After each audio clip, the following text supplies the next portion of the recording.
تبيان القرآن.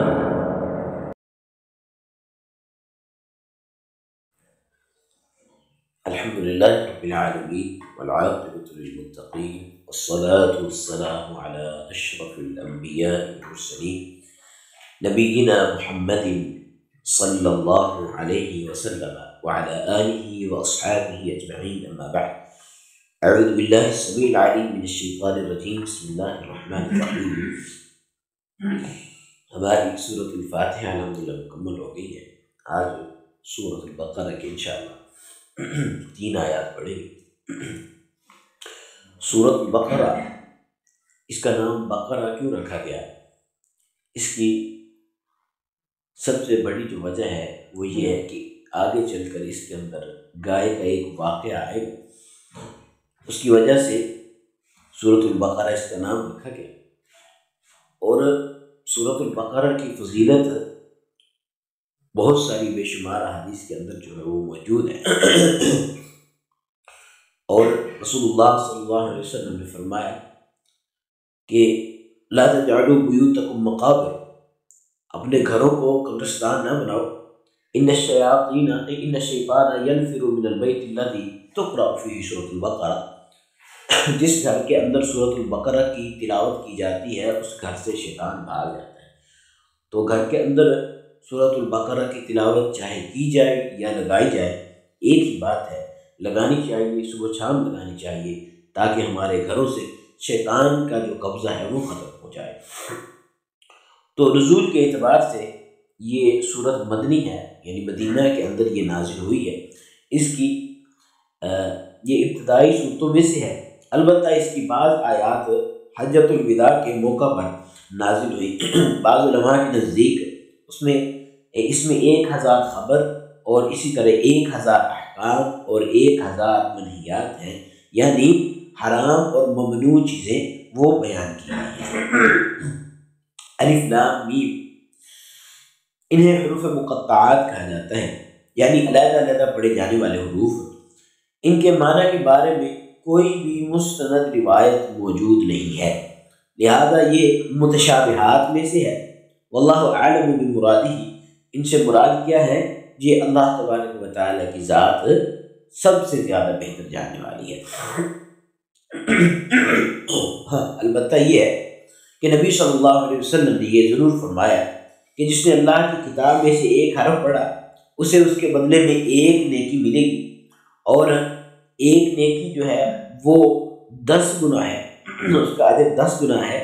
تو میں یہ نہیں کہتا کہ الف لام میم حرف، کہ الف لام میم جو ہے وہ ایک حرف ہے، بلکہ الف حرف و لام حرف و میم حرف، کہ الف الگ حرف ہے اور لام الگ حرف ہے اور میم الگ حرف ہے. یعنی الف لام میم پڑھنے سے 3 نیکیاں ملتی ہیں، اور 3 نیکیاں اگر 10 کے برابر 1 نیکی سمجھی جائے تو 30 نیکیاں انسان کو قرآن مجید کو پڑھنے سے ملتی ہیں.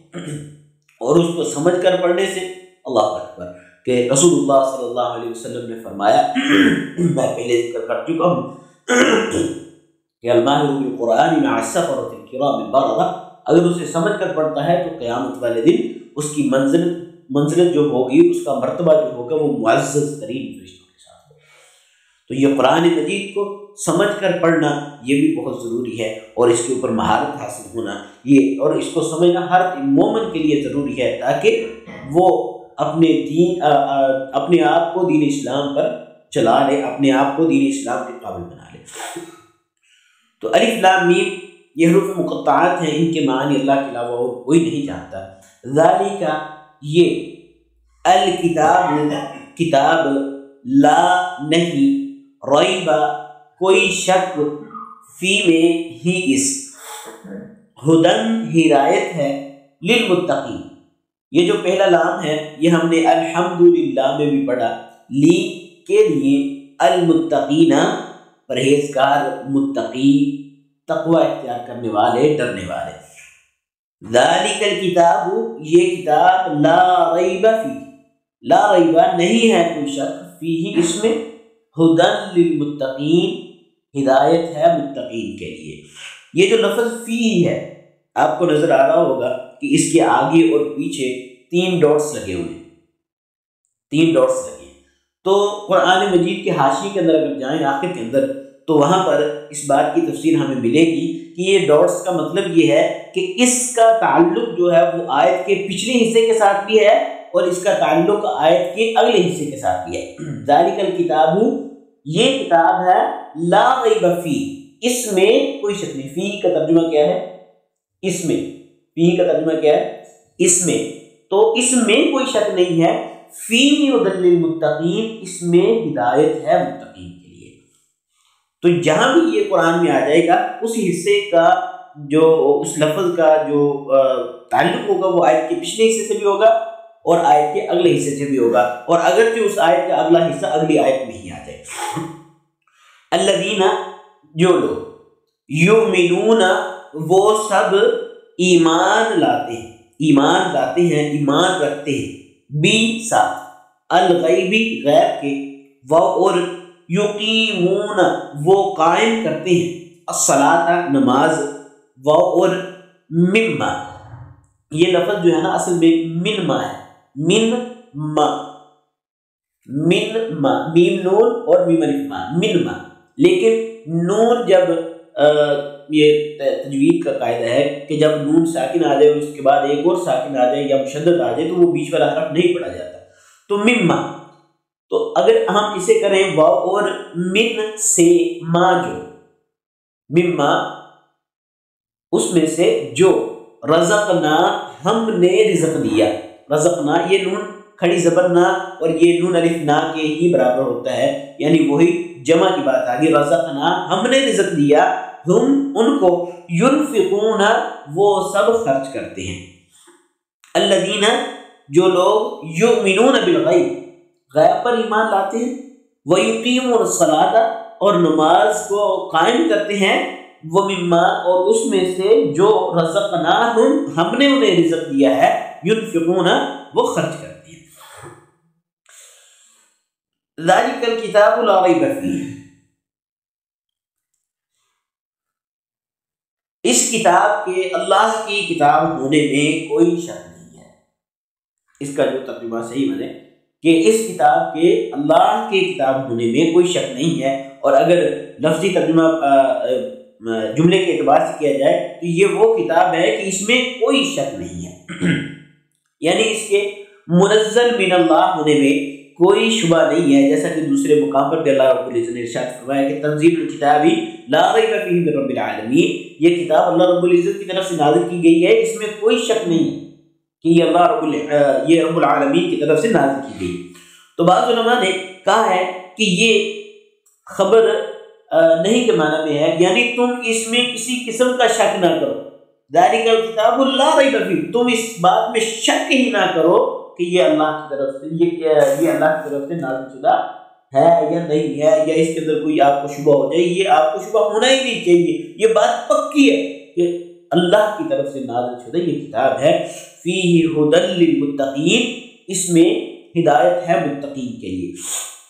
تو اس کے اندر جو بھی احکامات بیان کیے گئے ہیں، احکام و مسائل ہیں، وہ انسانیت کی فلاح و نجات کے ساتھ وابستہ ہوں، اور جو عقائد ہیں توحید و رسالت کے ساتھ وہ وابستہ ہوں، جتنے بھی احکام و مسائل ہیں، جو کچھ بھی آپ دیکھ لیں، وہ سب کچھ ان کی صداقت اور ان کو ماننا اور انہیں تسلیم کرنا، یہ کہ یہ برحق ہے اور اللہ کی طرف سے نازل شدہ ہے، یہ ہر ایمان والے پر ضروری ہے۔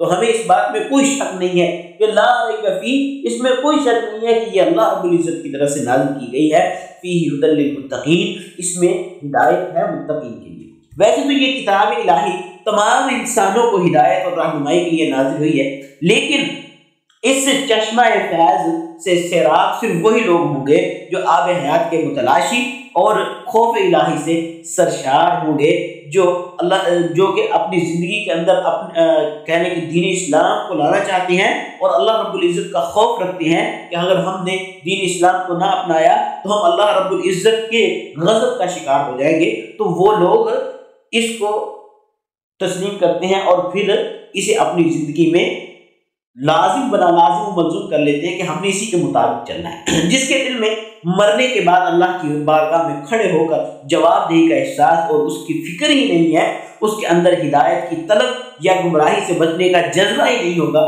تو اسے ہدایت کہاں سے اور کیوں کر حاصل ہو سکتی ہے؟ تو اس لیے اپنے اندر یہ بات ہونی چاہیے کہ ہم نے قیامت والے دن اللہ رب العزت کے سامنے کھڑے ہونا ہے، اور جو کچھ ہم کرتے رہے ہیں ہم نے اس کا حساب دینا ہے۔ تو فیہ ھدی للمتقین، اگر ہمارے اندر خوف اور جذبہ ہوگا، ایمان کا جذبہ ہوگا، خوف ہوگا اللہ رب العزت کا، تو اس کتاب میں ہمارے لیے ہدایت ہے۔ اللہ رب العزت نے قرآن میں ارشاد فرمایا کہ اس کتاب کے ساتھ بہت سارے لوگ جو ہے وہ گمراہ ہو جائیں، اس کتاب کے ساتھ بہت سارے لوگ گمراہ ہو جائیں، اور اسی کے ساتھ بہت سارے لوگ ہدایت پائیں۔ اب جو گمراہ ہوتے ہیں وہ بھی تو اسی سے دلائل لیتے ہیں، اور جو ہدایت یافتہ ہوتے ہیں وہ بھی اسی سے دلائل لیتے ہیں۔ اصل مسئلہ کیا ہے؟ مسئلہ یہ ہے کہ حضرت علی المرتضیٰ رضی اللہ تعالیٰ عنہ انہوں نے فرمایا تھا کہ یہ جو دین ہے نا، یہ عقل کا نام نہیں، یہ عقل کا نام نہیں۔ اگر یہ عقل کا نام ہوتا نا تو یہ جو ہم موزے پہنتے ہیں نا، جرابیں پہنتے ہیں، ان کے نیچے والے حصے پر مسا ہوتا، اوپر نہ ہوتا، ان کے نیچے حصے پر، کیونکہ وہ زمین پہ لگتا ہے نا، اس پہ مسا ہوتا ہے۔ یہ دین اسلام عقل کا نام نہیں ہے، یہ ایک ضابطۂ حیات ہے جو رسول اللہ صلی اللہ علیہ وسلم نے بتلایا ہے، اللہ تبارک و تعالیٰ نے نازل کیا ہے، یہ کوئی عام کی بات نہیں۔ تو اس لیے ہدایت پانی ہے تو اس کے لیے یہی ہونا چاہیے کہ ہم جس طرح صحابہ کرام رضوان اللہ علیہم اجمعین نے دین کو سمجھا اسی طرح سمجھا جائے۔ تو اللہ رب العزت نے ارشاد فرمایا کہ الذین یؤمنون بالغیب، اب متقین کی صفات بیان ہونے لگی۔ متقین کون ہے؟ الذین یؤمنون بالغیب، وہ لوگ جو غیب پر ایمان رکھتے ہیں۔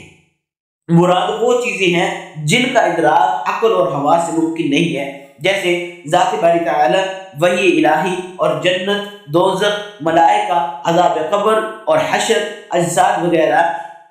اس سے معلوم ہوا کہ اللہ اور اس کے رسول کی بتلائی ہوئی وہ باتیں جو ہماری عقل تسلیم ہی نہیں کرتی، ماورائے عقل جو باتیں ہیں، وہ باتیں جو ہماری عقل تسلیم ہی نہیں کرتی، ان باتوں پر یقین رکھنا یہ جزو ایمان، اور ان کا انکار کرنا یہ کفر اور ضلالت ہے۔ اس لیے وہ باتیں جو غیب کی ہیں، جن کا ہمیں پتہ نہیں ہے لیکن رسول اللہ صلی اللہ علیہ وسلم نے بتلا دی ہیں، ہمارا ان پر یقین ہونا جو ہے وہ ضروری ہے۔ وَيُقِيمُونَ الصَّلَاةَ، اور وہ نماز قائم کرتے ہیں۔